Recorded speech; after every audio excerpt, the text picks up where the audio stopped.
पहला पाठ हमें अच वर्णों के बारे में पढ़ा था। अब दूसरा पाठ है हल वर्ण। हल वर्ण का सूत्र है अनविभक्ति व्यंजना।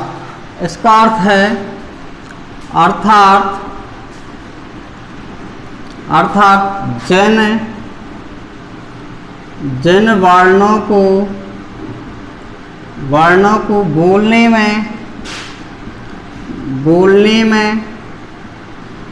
में अर्थात उच्चारित होने में दूसरे वर्णों की सहायता ली जाती है। व्यंजन वर्णों के नाम से जाना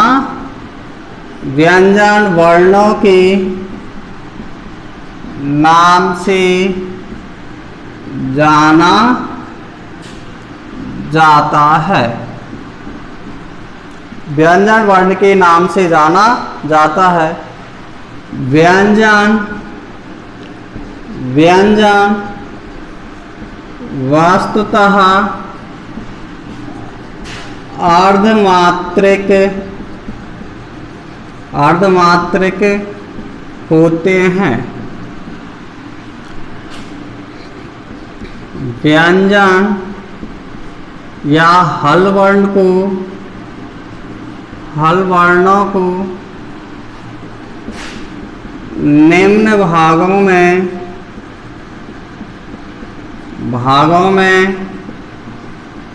बांटा गया है। व्यंजन वर्णों को निम्न भागों में बांटा गया है। पहला है स्पर्श व्यंजन। स्पर्श व्यंजन वर्ण, इसका सूत्र है कादयो वसानां व्यंजनः। कादयो वसानां व्यंजनः। इसकी परिभाषा है कैसे लेकर मैं तक के वर्णों को स्पर्श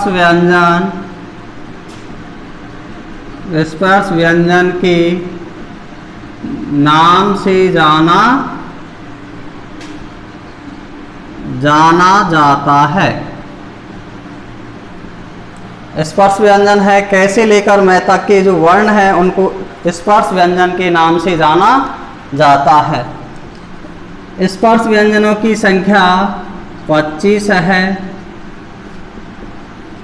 स्पर्श व्यंजनों की संख्या 25 है और 25 वर्ण हैं। जो कौन कौन से हैं उनको आगे देखें। पहला है क वर्ग,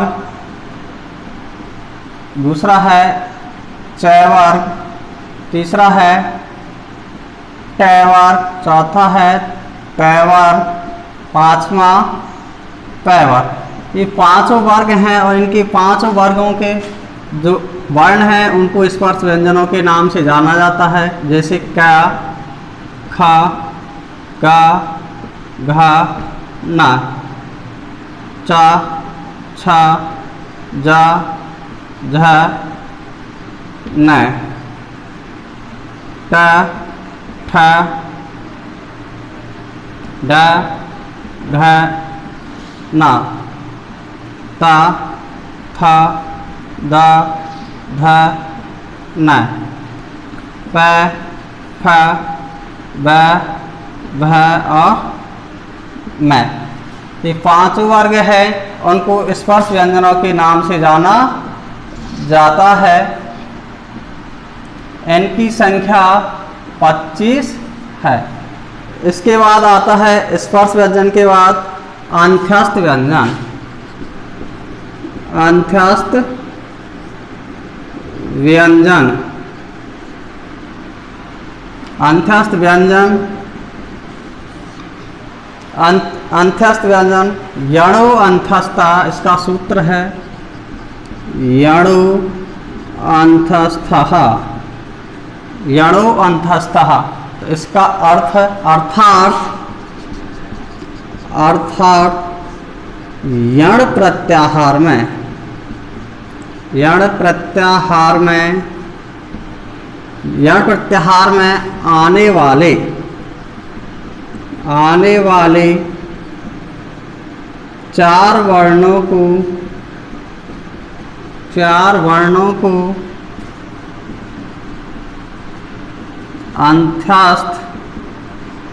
अंत्यस्थ व्यंजन के नाम से जाना जाता है। कौन कौन से हैं? यण प्रत्याहार में आने वाले चार वर्ण हैं। एक तो है या, व, र और ल। ये चार वर्ण हैं या, व और र, ल। इनको य, र, ल, व के नाम से नहीं जाना जाता है, क्योंकि यहाँ से ऑप्शन गलत हो जाता है। क्रमांक से पूछ लेता है अंत्यस्थ व्यंजनों का सही क्रम है या, व, र, ल, या र, य, र, ल, व। इस प्रकार से पूछ लेता है तो इसका सही क्रम यह है। इसके बाद आता है ऊष्म व्यंजन। ऊष्म व्यंजन किसे कहते हैं? जिनको मुख से बोलने में गर्म हवा बाहर निकलती है, उन्हें ऊष्म व्यंजनों के नाम से जाना जाता है। अगला है ऊष्म व्यंजन।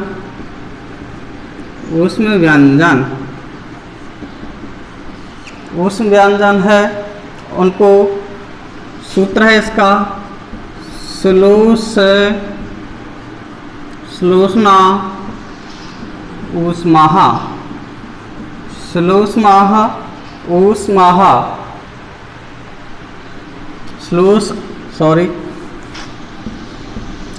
श्लोष्मानः ऊष्माः। इसका सूत्र का अर्थ है अर्थात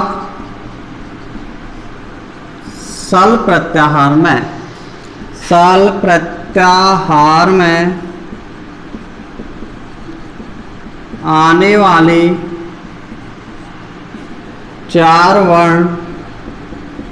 वर्णों को ऊष्म व्यंजन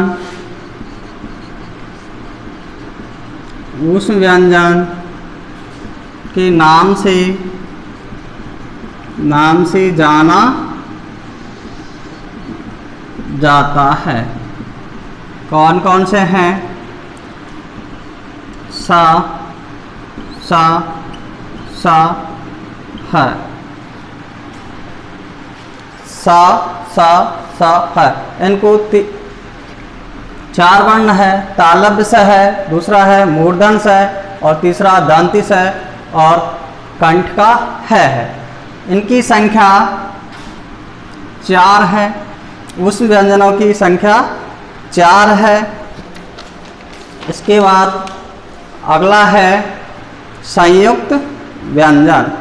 संयुक्त व्यंजन उन्हें कहते हैं जो दो व्यंजनों की सहायता से मिलकर बने होते हैं, उन्हें संयुक्त व्यंजन के नाम से जाना जाता है। तो आगे लिखें संयुक्त व्यंजन वर्ण। संयुक्त व्यंजन वर्ण है, इनकी संख्या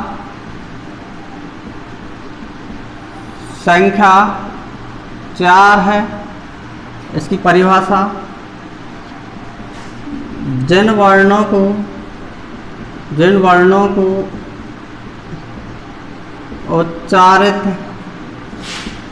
उच्चारित होने में दूसरे वर्णों की सहायता ली जाती है। संयुक्त व्यंजनों के नाम से जाना जाता है। इनकी संख्या 4 है। कौन कौन से हैं? पहला है श्रय, छ, त्र, ज्ञ। श्रय तो मिलकर बनेगा स प्लस र प्लस अ। छ बनेगा क स अ। त्र बनेगा त र प्लस अ।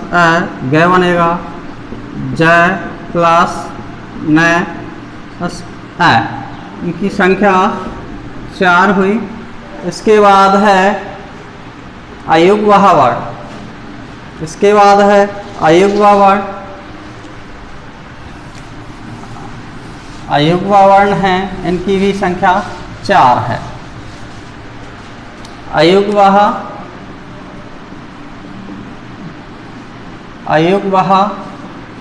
ये 4 प्रकार के होते हैं। 4 प्रकार के होते हैं। कौन कौन से हैं? पहला है विसर्ग। पहला है विसर्ग। तो इसकी परिभाषा लिखो। इसका प्रयोग स्वर के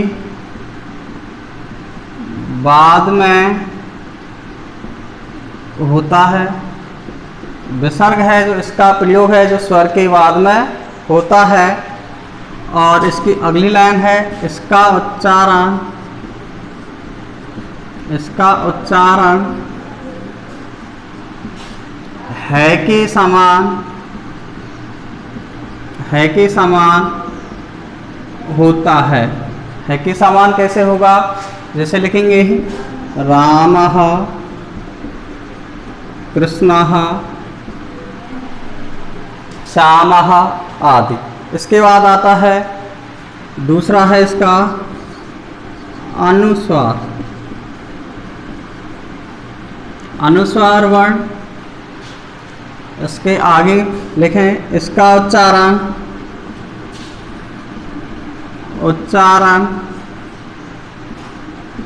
न व मैं के समान होता है। इसका उच्चारण है जो न और मैं के समान होता है। जैसे अहम या अहम, त्वम, इत्यादि। अगला है जिह्वामूल्यम। तीसरा प्रकार है इसका जिह्वामूल्यम, जो जीभ के साथ बोला जाता है, जिह्वा से बोला जाता है।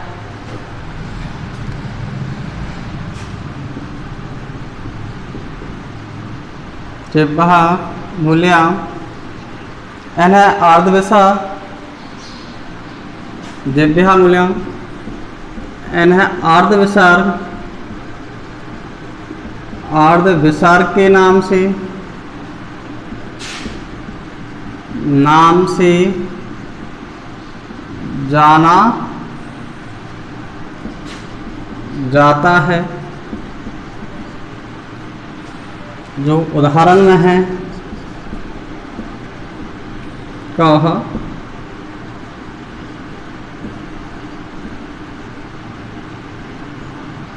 कहा। और अगला है उपधाम्य। तीसरा हुआ। चौथा है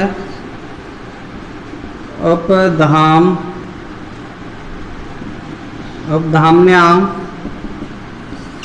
उपधाम्याम इसमें 2 वर्ण आते हैं। एक तो पवर का प आता है और फ आता है। प और फ वर्ण आते हैं। इसके बाद वर्णमाला है, इसके बाद वर्णमाला यहाँ पर समाप्त हो। इस पर इम्पोर्टेंट हैं जो किस प्रकार से इसके प्रश्न बनते हैं उनको आगे देखें। नोट लगा के नोट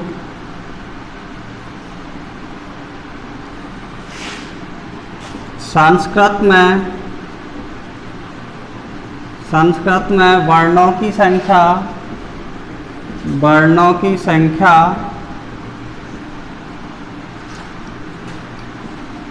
46 है, जो सामान्य रूप से है। सामान्य रूप से किस प्रकार से है? स्वर प्लस व्यंजन, व्यंजन स्वर को आज के नाम से, दूसरा है व्यंजन को हल के नाम से। तो स्वर हुआ 13 और व्यंजन हुआ 33, टोटल हुआ 46।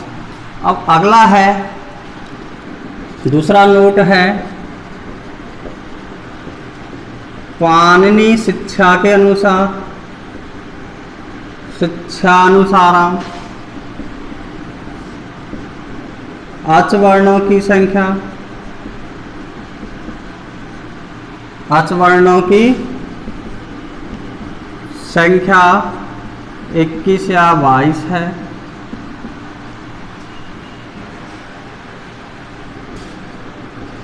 पाणिनि शिक्षा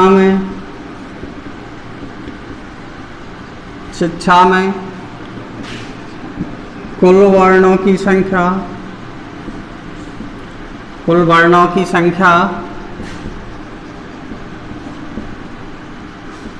63-64 है। ये आपका वर्णमाला का पहला टॉपिक यहाँ पर समाप्त होता है।